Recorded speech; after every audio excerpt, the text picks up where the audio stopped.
YouTube family, welcome back to my channel. তো তোমরা সবাই কেমন আছো? আশা করছি ভালো আছো, আর আমিও খুব ভালো আছি। তো দেখো, আবার একটা নেল আর্টের বড় ভিডিও নিয়ে চলে এসেছি।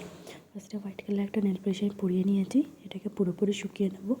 শুকানোর পর দেখো, আমি ওপরে মানে বাঁদিকে একদম কোনা বরাবর একটা ব্ল্যাক কালার নেল পলিশ দিয়ে 5টা ডটের একটা ফুল করে নিলাম।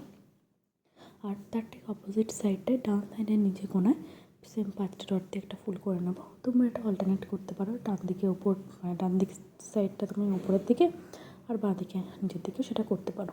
এবার এরকম করে তোমার নিচে ভাবছে কী করছে, শুধু ব্ল্যাক ফুল দিয়ে রেখে দিলাম, কিন্তু না, যদিও থাম্বনেলটা দেখে তোমরা বুঝেই গেছে কেমন কী ডিজাইন হবে।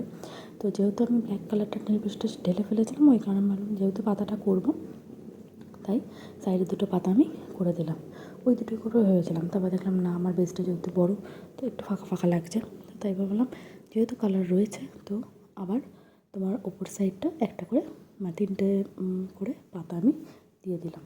আমি ব্ল্যাক দিয়ে ইউজ করছি, তোমরা এখানে যদি গ্রিন চাও তাও করতে পারো। আমি মেনলি যেহেতু ব্ল্যাক অ্যান্ড হোয়াইটের ডিজাইনটা রেখেছি, তাই আমি এটা ব্ল্যাক দিয়ে পাতা পাতা করেছি।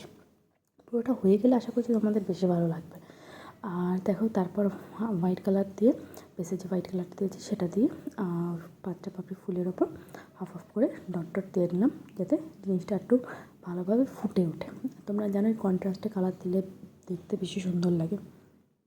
তারপর দেখো, মিডিলে গোল্ডেন কালার একটা করে ডট দিয়ে দিয়েছি, ফুলটা দেখো আরও ভালোভাবে ফুটে উঠেছে। তো বুঝতেই পারছো কতটা সিম্পল ডিজাইন আর কতটা সুন্দর। তো ডিজাইনটা কেমন লাগলো অবশ্যই জানিও, আর ভালো লাগলে একটা লাইক করে দিও। এখন টাটা।